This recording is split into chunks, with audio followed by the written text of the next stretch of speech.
Thank you so much, Adelaide. And as promised, this morning we're joined by our musical guest, Kaylee Federmann.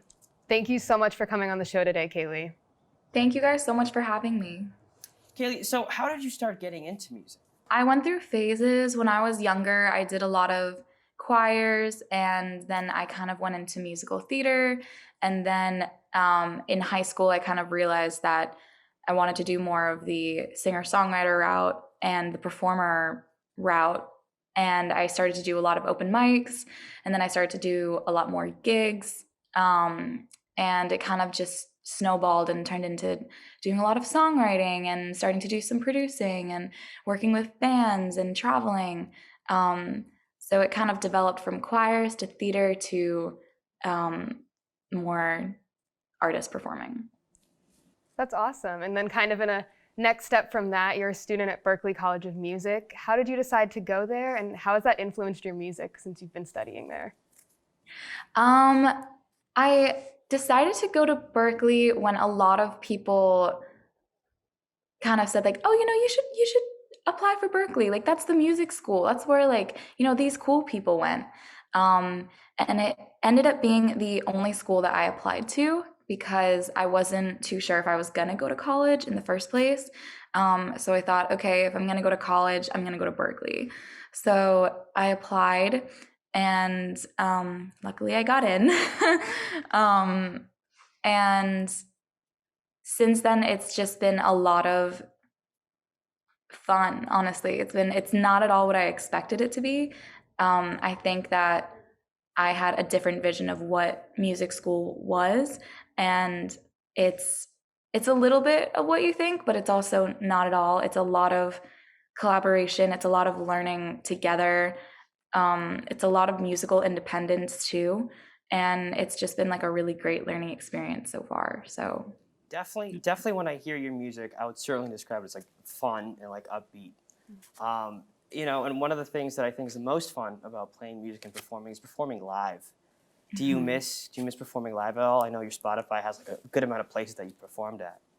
Yeah. Oh my God, I miss performing live so much. I had my last show almost a year ago, pretty much a year ago, this month. And it was my last big show. I opened for Allie Brooke of Fifth Harmony at Brighton Music Hall. And it was funny because she had to cancel the whole rest of the show after that. They had to get special permission from the promoters to go on that night. And it was when everything was kind of coming in. So the audience was really like just excited to be there because I think everybody kind of knew that it was going to be the last one for a while. So for me, it was a great way to kind of go out with a bang for, however long. But yes, I miss performing live so much. Yeah. But hopefully it'll be coming back very soon. That's a crazy story of like big end going out with a bang Yeah. for sure. Yeah. Yeah. But since then, you've had a huge following on TikTok. We were checking out some of your videos before the show. What is the reaction like to your music there? It's great because it feels like people are enjoying it, I hope.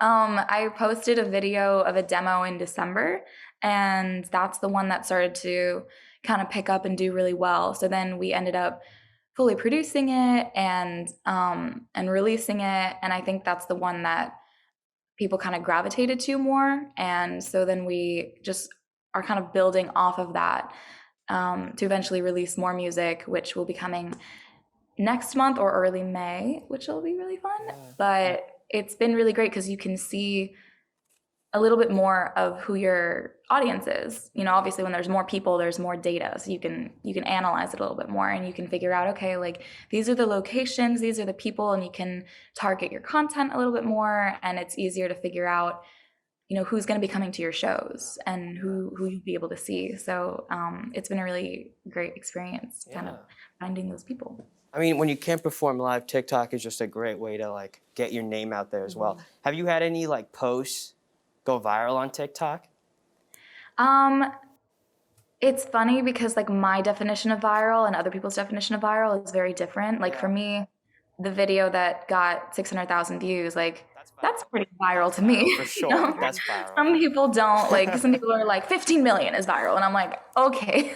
Anything like more than 100. 2,000 is viral to me. Yeah, Anything more than exactly. So I 2,000. was like, I think that one for me is, I would qualify as viral, you know. So it's just enough to get like some recognition, but not too much where you're like, oh, like I don't know how to beat this, you know, I don't know how to top it. Which happens, I think, a lot to some artists where they get so much at a time and they're like, I'm not really sure what to do now. So I think for me, it was really perfect. And I got just enough to kind of build off of it. And then I've had a couple other videos do like 400,000, 100,000, and you kind of just snowball off of that. So yeah, I've gotten a few, a few in there. Yeah, that's definitely viral. Oh yeah, for sure. Again, anything more than 1,000 for me, and I'm like, I'm famous. You know, it's like, yeah, that's crazy. So later in the show, you're performing her song. What do you want listeners to know about it? I think I just want them to know that it's a very lighthearted, fun song. It is not poking fun or judging anybody's lifestyle. I think for whoever hasn't listened to the lyrics and then you listen to the lyrics, sometimes it can come across as like, is she judging this person? And I promise you, I'm not. It's 1,000% like fun. And believe me, the people who it's inspired by like the song and have given me permission to write it. Obviously you won't know who they are because there's no references to them in specific, but it's pulled from different people. It's not all one person. It sounds like it's one person, but it's not.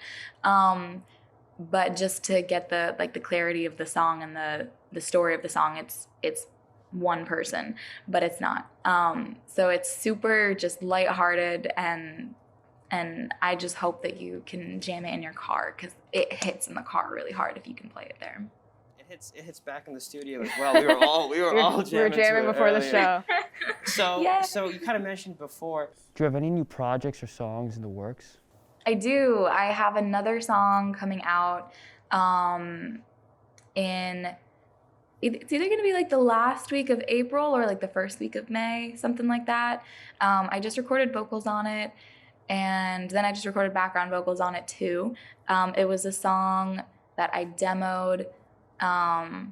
It's called Anything Can Happen, which I'm really excited about because I wrote it when I was like not feeling so good about where I am at like a career level. And I was just, it's hard because sometimes you go on TikTok or you go on Instagram and you're scrolling and you're seeing everybody like do better than you, and you're like, oh, I really wish that like I could be there too, or you know, have a little bit more success in my own way or something like that. And I think social media is something that can really get to your head. So I wrote a song that was just so overly positive because that's what I do. I try to turn negatives into positives, and it's called Anything Can Happen.